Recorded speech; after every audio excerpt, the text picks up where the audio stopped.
नमस्कार दोस्तों, DP online classes में आपका स्वागत है। यहाँ आपको यूपी टेट सी टेट से संबंधित सारी वीडियोस मिलेंगी। तो आइए देखते हैं आज की वीडियोस। नमस्कार, जय हिंद। आप सभी भविष्य के भावी अध्यापकों का हार्दिक स्वागत है। तहे दिल से अभिनंदन है आप सभी को मेरा वंदे मातरम। आप ये तय कर लीजिएगा कि मनोविज्ञान में आपको कितने नंबर चाहिए। अगर आप ये चाहते हैं कि हमारे नंबर ज़्यादा आए तो सभी सिद्धांत आपको पूरे आने चाहिए, जैसे स्किनर, थॉर्नडाइक, पावलोव, ठीक है ना। इस तरीके के सिद्धांत, ब्रूनर हुआ, ठीक है, मैस्लो हुआ, तो ये सिद्धांत अगर आपने कंप्लीट कर लिए तो मैं चैलेंज के साथ कहता हूं कि 95% केवल सिद्धांत से क्वेश्चंस आते हैं, वो आप तय कर लीजिए आपको पूरे करने हैं या ब्रूनर। भाई मेरे थोड़ा सा दिमाग लगाएंगे, 4 मिनट का वीडियो है, 4 मिनट में आपके क्लियर हो जाएंगे कॉन्सेप्ट। जेरोम ब्रूनर सिद्धांत दिया था भाई मेरे कि इन्होंने कौन सा सिद्धांत दिया, एक संज्ञानात्मक सिद्धांत। तो आप कहोगे सर पियाजे ने भी एक संज्ञानात्मक सिद्धांत दिया था, तो बिल्कुल सर, उन्होंने संज्ञानात्मक सिद्धांत दिया था पियाजे साहब ने, जो हमारे स्विट्जरलैंड से थे।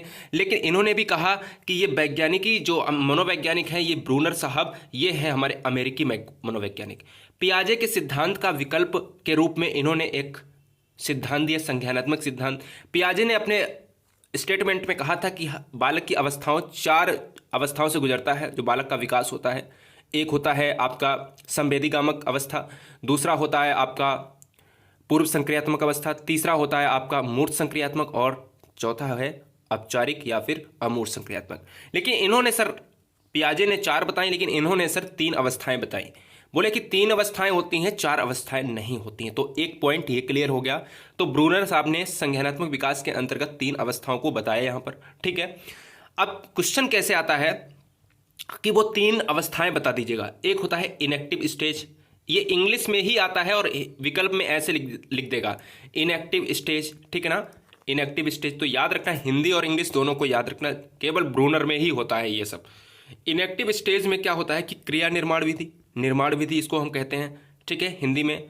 और इसको क्रियात्मक स्टेज भी, क्रियात्मक विधि भी कहते हैं। आइकॉनिक स्टेज मतलब प्रतिबिंबात्मक एज या छायात्मक एज कह सकते हैं, ठीक है ना। और सिंबॉलिक मतलब सिंबल, याद रख सकते हो कि सिंबल, किसी को सिंबल दिखाना, किसी को चिन्ह दिखाना, ऐसे बोलते हैं ना। तो सिंबॉलिक स्टेज को कहते हैं संकेतिक या चिन्ह आधारित एज।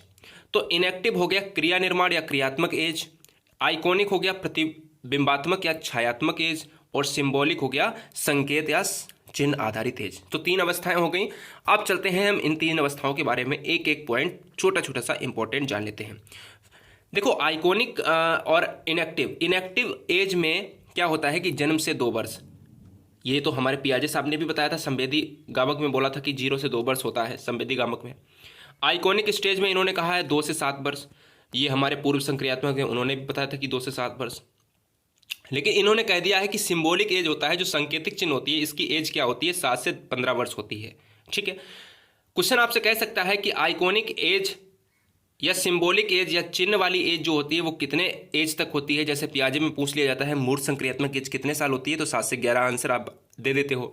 तो आइकॉनिक स्टेज जो होती है 2 से 7 वर्ष होती है, और उनके में भी 2 से 7 वर्ष थी। लेकिन यहाँ पर सिंबॉलिक स्टेज 7 से 15, लेकिन जबकि वहाँ पर मूर्त जो होती थी वो 7 से 11 होती थी, और फिर 11 से 14-15 के बीच में जाती थी अमूर्त वाली, ठीक है। याद रखना कि ये ब्रूनर साहब ने इनएक्टिव आयु को जन्म से 2 वर्ष, आइकॉनिक को 2 से 7 वर्ष, सिंबॉलिक को 7 से 15 वर्ष, यानी प्रतिबिंबात्मक इसको कह दिया जाए, इसको क्रियात्मक कह दिया जाए, और इसको कह दिया जाए चिन्ह वाली एज, ठीक है। ये हो गई आपकी क्लियर। अब हम एक एक पढ़ लेते हैं। कहते हैं कि क्रिया निर्माण स्टेज यानी पहली वाली, जिसको हमने इनएक्टिव एज बोला, इसमें कहा कि बालक, या क्रिया निर्माण कह सकते हैं या क्रियात्मक कह सकते हैं, ठीक है, दोनों कह सकते हैं। तो बालक शारीरिक गामक क्रियाएं करता है, जन्म से 2 वर्ष इसकी एज होती है, आपको ये भी पता है, 0 से 2 साल। शारीरिक क्रियाएं, गामक क्रियाएं करता है। आपसे कह देगा कि ब्रूनर के अनुसार बच्चा कब इंद्रियों का प्रयोग करता है, कब रोता चिल्लाता है, तो आपका आंसर होना चाहिए क्रियात्मक एज या फिर क्रियात्मक स्टेज या फिर क्रियात्मक निर्माण, या तो 0 से 2 वर्ष। तो आंसर आपके कुछ भी हो सकते हैं, ठीक है। एग्जाम्पल, चलना, हाथ पैर, रोना चिल्लाना, इंद्रियों का प्रयोग करना, एज जन्म से 2 वर्ष, बार बार बता रहा हूँ। ये दोस्तों आपको पियाजे के अंतर्गत ऐसी कुछ मिलता जुलता मिलेगा, ठीक है, पहली वाली एज में। जैसे ही हम आइकॉनिक एज की तरफ बढ़ते हैं, यानी प्रतिबिंबात्मक स्टेज, इसको छायात्मक स्टेज कहा जाता है। ये एज जो होती है वो अब 2 से 7 वर्ष की एज होती है। आइकॉनिक स्टेज कहा जाता है इसको। इसमें क्वेश्चन पूछ सकता है सीखने का संप्रत्यय ब्रूनर के अनुसार कौन सी एज है, तो आंसर होगा 2 से 7 वर्ष, या प्रतिबिंबात्मक या तो छायात्मक स्टेज कहते हैं। बच्चे के दिमाग में यहाँ पर मतलब क्या है सीखने का संप्रत्यय, जैसे ही कुछ बोला जाता है तो बच्चे के दिमाग में या बालक के दिमाग में कोई भी चीज़ें होती हैं वो बन जाती हैं, उसका चित्र बन जाता है। जैसे बस, जैसे कार बोला तो कार एकदम से चित्र बनने लगता है, ठीक है ना, याद रखना। तो ये एज वही होती है।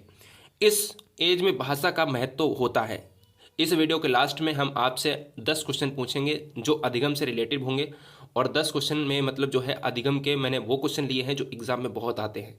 अधिगम के रिलेटेड में ऑप्शंस होंगे और 10 में आपको 10 सही करने होंगे लास्ट वीडियो में, ठीक है ना।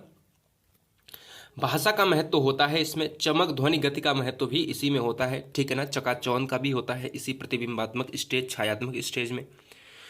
लास्ट है, सिंपल सा है, कुछ करना ही नहीं है, बस थोड़ा सा 3 एजे याद रखनी है, इनेक्टिव, सिंबॉलिक और आइकॉनिक। और उसमें आपने पढ़ा था पियाजे में संक्रियात्मक, संवेदीगामक, और आपका हो गया था पूर्व संक्रियात्मक, तीसरा हो गया था मूर्त संक्रियात्मक, और चौथा हो गया था औपचारिक या अमूर्त संक्रियात्मक। संकेतात्मक जो है या चिन्ह प्रणाली जो है आपका सिंबॉलिक कहलाती है इंग्लिश में। आयु क्या रहती है, 7 से 15 वर्ष रहती है ब्रूनर के अनुसार, ठीक है। आपसे कह सकता है कि सिंबॉलिक एज किससे संबंधित है, तो आंसर होगा ब्रूनर। आइकॉनिक और इनेक्टिव एज का नियम किसने दिया है, आंसर होना चाहिए आपका ब्रूनर। रचनात्मक सिद्धांत किसने दिया है, आंसर होना चाहिए ब्रूनर। खैर अभी हम बात करेंगे उसके बाद। आयु जो है 7 से 15 वर्ष होती है। बच्चा अमूर्त चिंतन करता है, इसमें बच्चा अपने आप से यहाँ पर चिंतन करता है, क्योंकि भाई एज तो देखी जाए 7 से 15 वर्ष है, ठीक है। विचारों को विकसित करने की ये अवस्था होती है, इंपॉर्टेंट है, काफ़ी इंपॉर्टेंट है, बहुत इंपॉर्टेंट है। एक ब्रूनर ने कथन दिया था, ब्रूनर ने कहा था कि बालक नग्न बंदर की तरह नहीं होता है, बल्कि बालक संस्कृति युक्त होता है। आपसे पूछ सकता है कि बालक नग्न बंदर की तरह नहीं होता है, बल्कि बालक संस्कृति युक्त होता है, ये कथन किसका है, थॉर्नडाइक, ब्रूनर, मैस्लो या स्किनर। तो याद रखना कि ब्रूनर ने ये नियम दिया था, ब्रूनर ने कहा था कि नग्न बंदर की तरह नहीं होता है, तो इस पॉइंट को आपको याद रखना है, ठीक है, बहुत बढ़िया। ब्रूनर के सिद्धांत, इसी सिद्धांत को कहा जाता है संरचनात्मक सिद्धांत, अन्वेषण सिद्धांत और संरचना का सिद्धांत। किस सिद्धांत को कहा जाता है, ब्रूनर के इसी सिद्धांत को। ब्रूनर का यह सिद्धांत पियाजे के विकल्प के रूप में माना जाता है, ठीक है, याद रखना।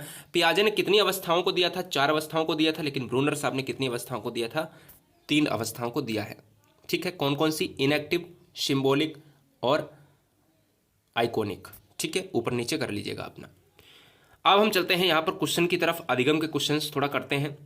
कहते हैं कि सीखने के जो वक्र होते हैं, सीखने के वक्र नहीं होते हैं, ऐसे ऐसे कुछ जाते हैं, कुछ ऐसे जाते हैं, कुछ ऐसे सीधी रेखा में चले जाते हैं। बोले कि सीखने के जो वक्र होते हैं, लर्निंग की बात कर रहा हूँ मैं, वो किसके सूचक हैं, सीखने की प्रगति के सूचक है, सीखने के मौलिकता के सूचक है, सीखने के गत्यात्मक स्वरूप पर सूचक है, या फिर सीखने के रचनात्मक। तो आंसर में क्या है कि अगर जब हम देखते हैं कि यहाँ पर वक्र खींचे जाएं और वक्र में ये देखा जाता है कि या तो कम हो रही है प्रगति या तो ज़्यादा हो रही है, तो सीखने की प्रगति पर हो जाएंगे, ऑप्शन नंबर पहला हो जाएगा राइट आंसर। अंतर्दृष्टि सूझ का सिद्धांत कोहलर ने किस पर प्रयोग किया गया था। आपसे ये भी क्वेश्चन पूछ सकता है कि कोहलर का निम्न में से कौन सा सिद्धांत है, तो अंतर्दृष्टि का सिद्धांत। या तो ऐसे कुछ क्वेश्चन पूछ सकता है कि अंतर्दृष्टि का सिद्धांत किसने दिया, या तो सूझ का सिद्धांत किसने दिया, तो आंसर हो जाएगा कोहलर। लेकिन यहाँ पर बोल रहा है कि कोहलर ने तो दिया था, लेकिन यहाँ पर कौन से क्वेश्चन पर आधारित है, किस पर किया था, तो option number B is right answer. अधिगम में प्रभाव का नियम किसने दिया था, पावलोव ने दिया था, स्किनर ने दिया था, वॉटसन ने दिया था, थॉर्नडाइक ने दिया था। तो जब भी आंसर आ जाए भैया यहाँ पर, तो याद रखना कि थॉर्नडाइक महोदय ने प्रभाव का नियम दिया था। थॉर्नडाइक ने एसआर वॉन्ड भी दिया था। थॉर्नडाइक को प्रथम शैक्षिक मनोवैज्ञानिक भी कहा जाता है। थॉर्नडाइक ने अपना जो है यहाँ पर क्या किया था, यहाँ पर जो है उद्दीपक अनुक्रिया का सिद्धांत भी दिया था, ठीक है। थॉर्नडाइक ने अपना संयोजनवादी सिद्धांत भी दिया था। तो याद रखिए, बहुत सारे सिद्धांत आपको याद रखने हैं। निम्न में से कौन सा मत अंतर्दृष्टि द्वारा सीखने की व्याख्या करता है। अंतर्दृष्टि सूझ की सिद्धांत की बात कर रहा है, व्यवहारवाद, मनोविश्लेषणात्मक, या फिर संबंधवाद या गेस्टाल्टवाद। आंसर आपके हिसाब से क्या हो जाएगा, तो आंसर हो जाएगा right answer, option number D is right answer. गेस्टाल्टवाद वर्दीमर प्रवर्तक कहे जाते हैं, कोफा कोहलर भी है और लेविन भी आ जाएंगे, ठीक है। याद रखिएगा। सीखने के नियम किसने दिए थे? इंपॉर्टेंट है, बहुत इंपॉर्टेंट है, मोस्ट इंपॉर्टेंट है। सीखने के नियम सबसे ज़्यादा तो दिए ही थे, लेकिन बात आती है सीखने के नियम जो है थॉर्नडाइक ने दिए थे। प्रथम शैक्षिक मनोवैज्ञानिक कहा जाता है थॉर्नडाइक को। ये सार थ्योरी दी थी इन्होंने। इसको कहा था स्टिमुलस और इसको रिस्पॉन्स यानी उद्दीपक और अनुक्रिया का सिद्धांत किसने दिया था? थॉर्नडाइक ने दिया था। ठीक है। हाँ, सीखने का प्राथमिक मूलभूत नियम संबंधित है अभ्यास कार्य से, परिणाम की अपेक्षा से, प्रशंसा से, तत्परता से। तो सीखने के प्राथमिक मूल नियम कितने थे? 3 थे, तत्परता, अभ्यास और कौन सा है आप बताओगे? यहाँ तत्परता हो जाएगा इस क्वेश्चन का राइट आंसर। ठीक है, याद रखना पहला नियम की बात कर रहा है। थॉर्नडाइक ने कितने नियम दिए थे? 2 नियम दिए थे। एक प्रथम नियम, पहला नियम दिया था उसके अंतर्गत 3 थे, और दूसरा नियम दिया था उसमें गौड़ नियम आते हैं, उसके अंदर 5 थे। ठीक है, याद रखना। सीखने की प्रक्रिया को प्रभावित करने वाले कारक कौन है? अनुकरण, प्रशंसा एवं निंदा, प्रतियोगिता या ये सभी। तो क्या हो जाएगा इस क्वेश्चन का आंसर? ये सभी हो जाएंगे। सीखने को जो अधिगम होता है, लर्निंग की प्रक्रिया होती है, उसमें ये सभी जो है यहाँ पर प्रभावित करेंगे, इफेक्ट डालेंगे आपके लर्निंग पर। ठीक है, बहुत अच्छे। बालकों के सीखने में प्रेरणा को किस रूप में उपयोगी माना जाता है? बालक की व्यक्ति का आदर, पुरस्कार एवं दंड, प्रशंसा एवं भर्त्सना, और यहाँ पर option number D is right answer, क्योंकि ये तीनों जब मिल जाते हैं तो ऑप्शन हमारा डी सही हो जाएगा। पियाजे मुख्यतः के क्षेत्र में किसके योगदान के लिए जाने जाते हैं? भाषा विकास, संज्ञानात्मक या ज्ञानात्मक कह सकते हो, या फिर नैतिक विकास के लिए, या फिर सामाजिक विकास के लिए। सामाजिक के लिए वाइगोस्की जाने जाते हैं, ठीक है ना। नैतिक तर्कणा वाले सिद्धांत के लिए हमारे कोलनबर्ग, और यहाँ पर जाने जाते हैं ज्ञानात्मक हो जाएगा इस क्वेश्चन का दोस्तों ऐसे ही हमारे और वीडियोस देखने के लिए हमारे चैनल को लाइक करें, सब्सक्राइब करें